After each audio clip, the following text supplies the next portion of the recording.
Oi, pessoal. Então, hoje a gente vai falar de economia internacional, tá? E na nossa aula a gente vai ver justamente as relações comerciais entre os países. A gente também vai, ver as questões sobre a teoria das vantagens comparativas, tá bom? Então, a gente vai exemplificar, a gente vai descrever essa teoria. E a gente também vai ver a questão dos balanços de pagamento, né? Os balanços de pagamento entre os países, entre as nações. E também a gente vai ver um pouco também das questões sobre taxa de câmbio, tá certo? Bom, e aí a gente inicia a nossa aula justamente fazendo essa pergunta aqui, né? Do que se trata a economia internacional? Eu coloquei aqui no slide para vocês, né, falando justamente que a economia internacional, ela estuda as relações comerciais entre países, né, entre nações. E essa relação, ela é chamada justamente de comércio internacional, que é o comércio que acontece, né, entre as nações, mas que é um comércio que é muito antigo. Então já acontece desde a antiguidade, só que nos dias atuais, com a globalização, com a formação de blocos econômicos, a gente viu, né, a gente sabe que ela está bem mais forte, tá bom? Então, a gente vai falar de economia internacional apresentando algumas questões para a gente poder discutir. Aí eu vou mostrar para vocês no próximo slide. E aí nesse slide aqui eu faço duas perguntas para vocês, né? Que é justamente por que os países eles comercializam entre si e como são escolhidos os bens e os serviços que vão fazer parte do fluxo de mercadorias do comércio internacional. Então, a resposta para essas perguntas é, digamos assim, até óbvia, né? Porque nem todos os países eles conseguem produzir tudo o que seus habitantes, né, precisam para consumir. Antigamente, essas necessidades, essas questões da comercialização, de um país produzir uma coisa ou outra, era justamente por conta de fatores climáticos. Porque a agricultura nos países tropicais era uma, né? Tinha ali nos países, como aqui mesmo no Brasil, né? Que era um grande, ainda é, grande produtor de açúcar, de café, não é? E coisa que os países do hemisfério norte não conseguiam produzir, certo? Então tem muito dessa questão climática nessas relações. E também tem a questão da especialização histórica, né? Por exemplo, e até mesmo na apostila traz, né, a questão dos temperos da Índia, em que antigamente, como não tinha a geladeira, as pessoas elas consumiam muito essas iguarias das Índias para poder temperar as comidas, né? E tirar aquele gosto ruim dos alimentos, porque né, não tinha como conservar e tudo. E aí esses temperos davam um sabor especial. Então, essa especialização da Índia em temperos foi uma questão realmente histórica. Atualmente, né, esses fatores, eles têm a questão também de dependência tecnológica. Alguns países, eles têm a sua especialização tecnológica, e aí a gente passou agora por um momento em que alguns países detinham, né, ou detêm de tecnologias para fazer determinado imunizante para produzir vacinas contra o vírus, né, do Covid, por exemplo. Né? Então a gente tem essa questão desse setor, né, de alta tecnologia que alguns países detêm e que outros, né, precisam dessa transferência. E aí a gente tem, né, a questão, como eu falei aqui, a questão farmacêutica, né, o setor farmacêutico, o setor eletrônico, de informática, na verdade, a informática também Então, a gente tem esses fatores.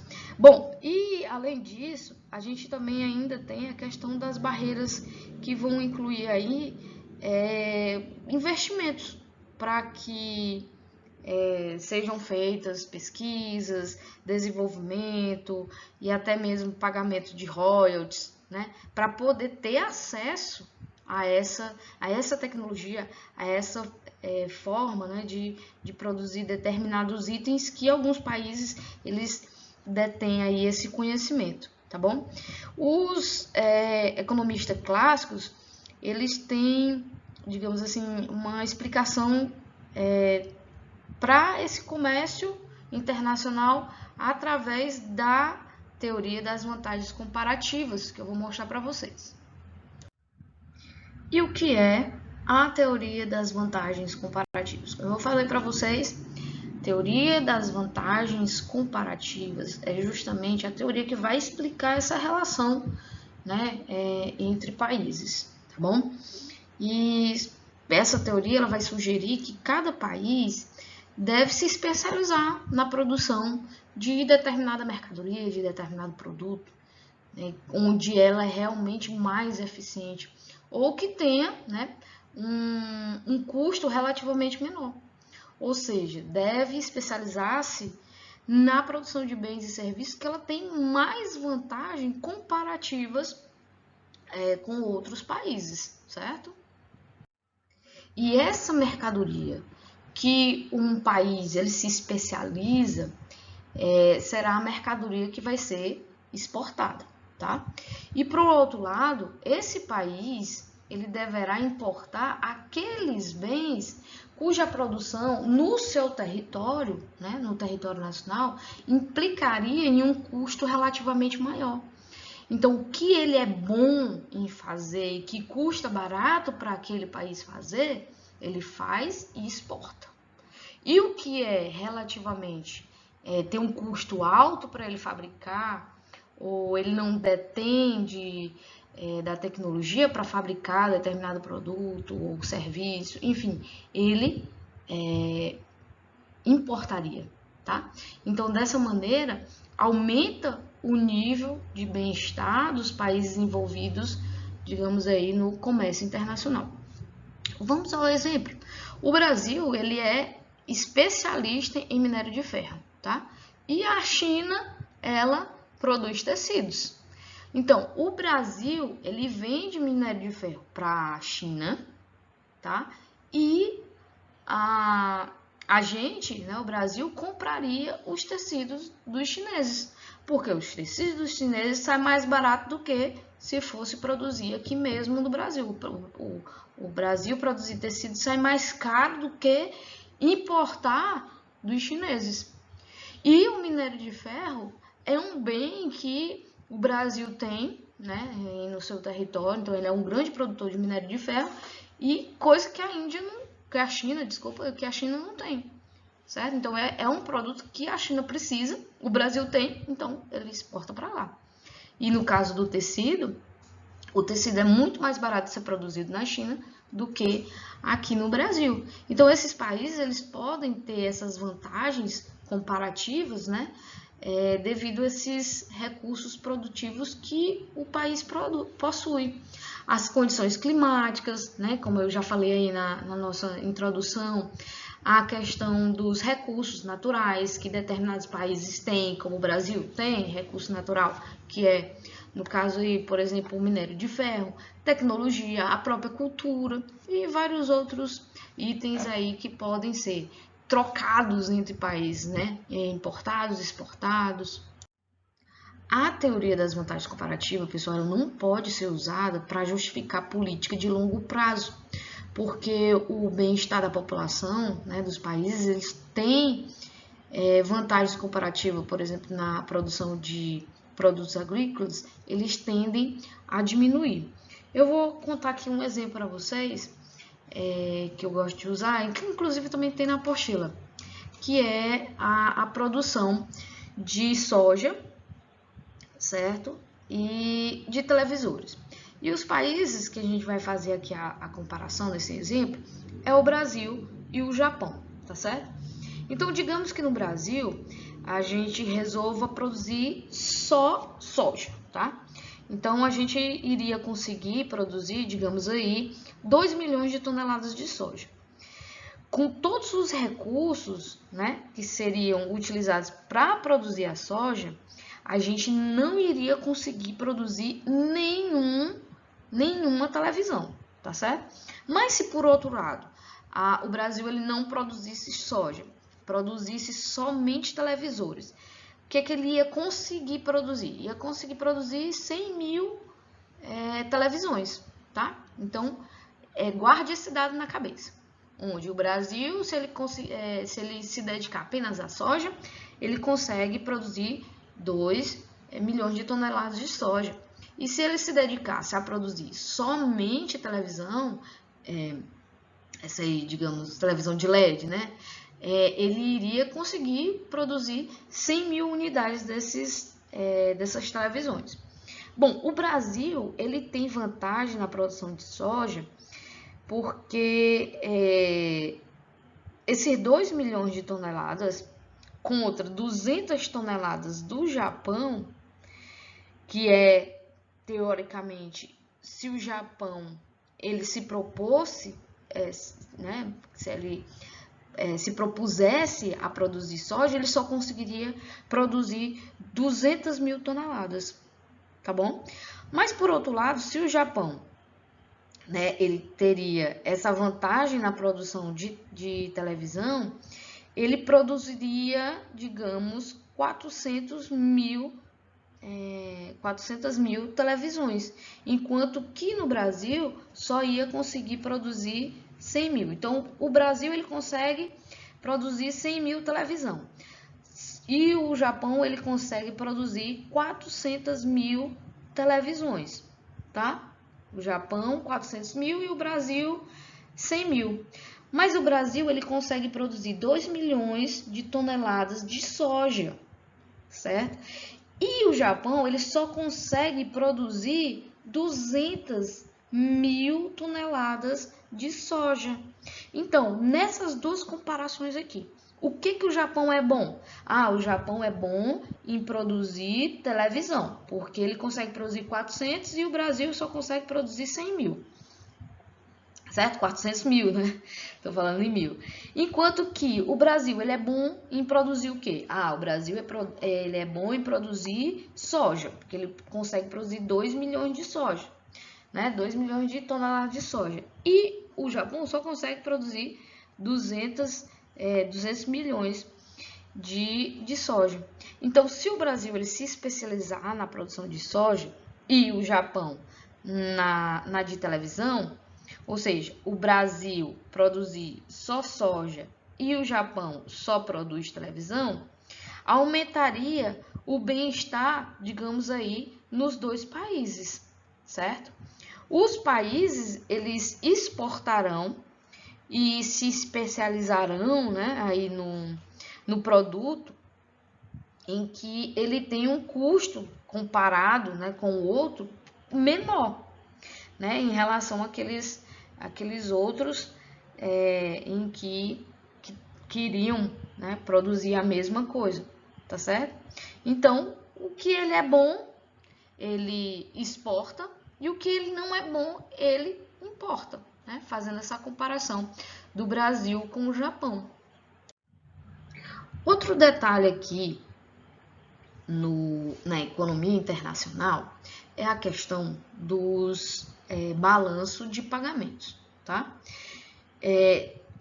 A balança de pagamento é uma consequência dessa relação que os países têm, que surge justamente desse fluxo, né, de pagamentos entre países, entre pagamentos e recebimentos que são realizados, né, nesse comércio de soja, nesse comércio de televisores, de automóveis, de ferro, tá? Então, nessa relação de pagamentos e recebimentos, a gente tem aí esse controle que é realizado através justamente do balanço de pagamentos, certo? Professor, e o que é esse balanço de pagamento? Pessoal, balanço de pagamento é justamente um registro contábil de todas as relações, tá? De todas as transações que são realizadas entre residentes do país com os residentes de outros países num determinado período, tá certo? Então, são registros de todas as importações e de todas as exportações que são realizadas pelo país, né? E o pagamento e o recebimento também de fretes, juros, royalties, patentes, seguros, empréstimos que são obtidos no exterior e etc. Tá? Então, balanço de pagamento envolve tudo isso que eu falei para vocês. E todas as relações dos países, né, de país com o exterior, envolve, pessoal, a compra e a venda de moeda estrangeira, tá certo? Então, todas esse comércio que é feito com outros países, né, com o Japão, com a Alemanha, com a China, ele tem aí compra e venda de moedas, que a gente vai chamar, né, essa questão aí de essas moedas, né, de divisas, tá certo? Então, a moeda mais comercializada, mais utilizada internacionalmente, vocês sabem qual é, que é ainda hoje, viu, pessoal? Não é o Bitcoin, é o dólar americano, tá certo? E o Brasil, quem faz essa troca de moeda é justamente o Banco Central, tá certo? O critério de registro utilizado para lançar saída de divisas a débito e a entrada de divisas a gente chama a crédito, tá? Então, quando a gente tem saída de divisas é a débito e quando a gente tem entrada de divisas é a crédito, tá? É justamente o que está mostrando aí nessa imagem para vocês. E o saldo do balanço de pagamento, ele vai ser igual, digamos aí, o total de crédito menos o total de débito. Então, é uma continha bem fácil, né, da gente fazer, certo? Então, nesse slide agora, eu vou mostrar para vocês a estrutura do balanço de pagamentos, tá? Nesse primeiro slide, a gente mostra aí a balança comercial, onde a gente tem o registro de importações e das exportações. Onde no lado do débito, depois, pessoal, essa questão de débito, crédito, tá? Vocês vão se aprofundar nas disciplinas que envolvem contabilidade. Mas aqui, o que a gente precisa saber é que o débito, tá? São justamente onde a gente vai colocar os valores das importações. E o que é as importações? As compras de divisas, a compra de divisas. O que são divisas? As moedas estrangeiras, tá? Ou seja, saída de divisas, tá? E no lado do crédito, que é onde a gente tem aí as exportações, que é o que a gente vai vender para outros países, a gente tem a venda de divisas, ou seja, também temos entrada de divisas. Então, nessa primeira estrutura que eu estou mostrando para vocês é da balança comercial, onde a gente tem o registro de importações e exportações, tá? Na balança de serviços, tá certo? O que é que vai no débito e o que é que vai no crédito, né? O que é que vai ser debitado, né, de um país e o que é que vai ser creditado, né, de um país. Nessa balança de serviços, a gente tem o pagamento, o recebimento de fretes, os seguros, os juros, os royalties. E no lado do débito, é justamente os fretes que são pagos, os seguros que são pagos, os juros que são pagos, os royalties que são pagos. E no crédito são esses mesmos itens, só que recebidos. Os fretes recebidos, os seguros recebidos, tá certo? A gente também tem na estrutura do balanço de pagamentos as transferências que são feitas unilaterais. Ou seja, transações que são feitas sem contrapartida, né? Sem receber algo em troca, sem ter trocas, tá? E aqui a gente se refere a donativos. E o que são donativos? Aquelas contribuições em dinheiro que são para fins, né, de benfeitorias, de caridade, de assistência, né? Ou mesmo, né, enviando, né, donativos para os países, enfim. Quando a gente tem donativos enviados, a gente coloca no lado do débito. Então, o Brasil ele vai ajudar, por exemplo, o país da Somália, tá? Então, ele vai mandar donativos. Então, se o Brasil vai mandar donativos, ou seja, enviar donativos para aquele país, a gente vai botar no lado do débito. Mas se, por exemplo, o Brasil está passando por dificuldades e vai receber donativos, por exemplo, da Alemanha, aí a gente vai colocar esses valores que são recebidos da Alemanha, certo? Para ajudar, por exemplo, as enchentes que ocorreram na Bahia, elas vão ser ajudadas por países como a Alemanha, como a França, então estamos recebendo donativos. Então, esses donativos recebidos, eles vão ficar aí no lado do crédito. Na balança de transações correntes, é justamente o somatório do que aconteceu naqueles outros 3 casos, né? Então, a gente vai ter um resultado líquido do que aconteceu no exemplo A, no B e no C. Ou seja, são a somatória de todas as transações realizadas com bens e serviços que a gente já viu aí nos slides anteriores, tá? Então, é só somar tudo e aí a gente vai ter a balança de transações correntes.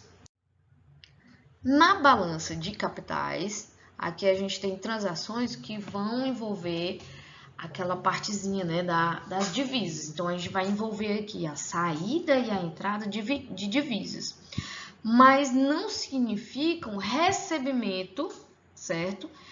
Nem envio de mercadoria ou serviço. Então, quando a gente só tem o envolvimento das divisas, do dinheiro mesmo, da moeda, sem o recebimento de mercadoria em troca, de serviços em troca, a gente tem aqui a balança de capitais. No caso, no lado do débito, por exemplo, a gente tem aí as questões de empréstimos, né, efetuados.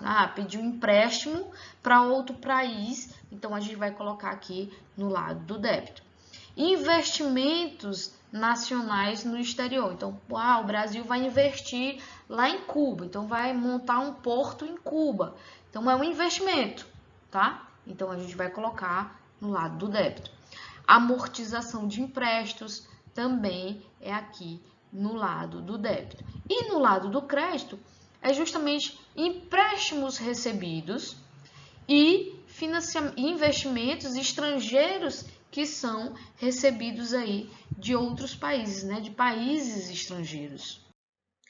E com relação à taxa de câmbio, que é outro ponto que a gente precisa entender dentro dessa relação comercial, dessa economia internacional, tá? E a taxa de câmbio, ele é o preço, né, da moeda estrangeira em relação à moeda nacional. Ou seja, é a medida de conversão da moeda nacional com relação à moeda de outros países. E aí eu trouxe para vocês como exemplo, né, o real e a gente comparando com o dólar. Então, quanto equivale um dólar americano? Hoje, né, dia 18 de janeiro, a gente tem aí que o dólar americano ele vale R$ 5,57. Bom, então, para você comprar um dólar americano, você precisa ter R$ 5,57, tá? E a taxa de câmbio, ela pode ser, digamos assim, ela é determinada de 2 formas, tá? A gente pode ter a taxa fixa de câmbio e a taxa flutuante. Na taxa fixa é quando as autoridades, né, o governo, aquelas autoridades econômicas, elas determinam, né, o valor da taxa de câmbio. Então, eles determinam ali o valor, quanto é que vai valer a moeda e pronto, fica fixo.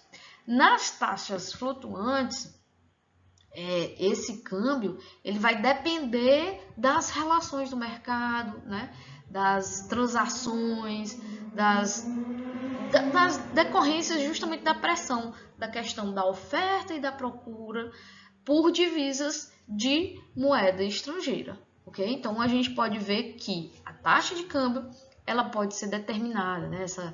Essa taxa, ela pode ser determinada de duas maneiras, ou fixa ou flutuante. No caso do Brasil, ela acontece de forma flutuante. Então, é o mercado que vai, né, direcionar quanto é que vai valer a divisa, a moeda estrangeira.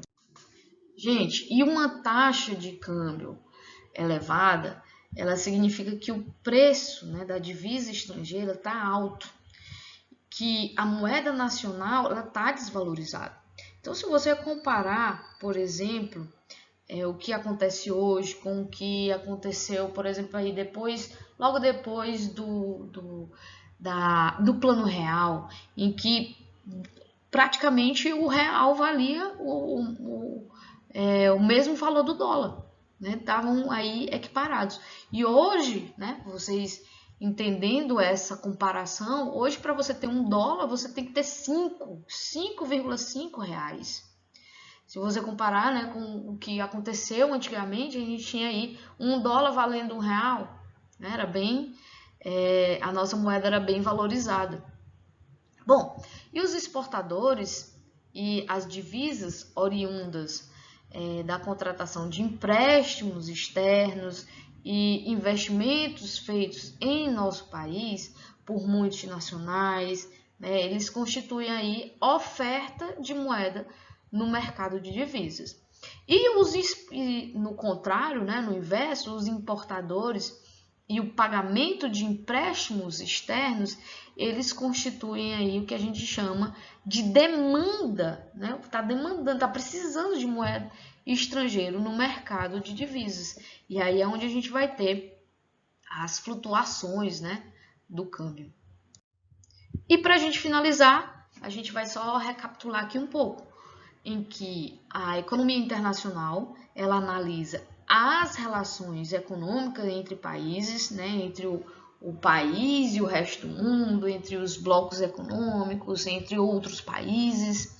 Não é possível a gente pensar no mundo, né, que a gente vive hoje sem o comércio internacional. Então, é impossível a gente não ter uma relação comercial com outros países. Então, todos os países eles estão fazendo esse comércio, né, ou comprando ou vendendo.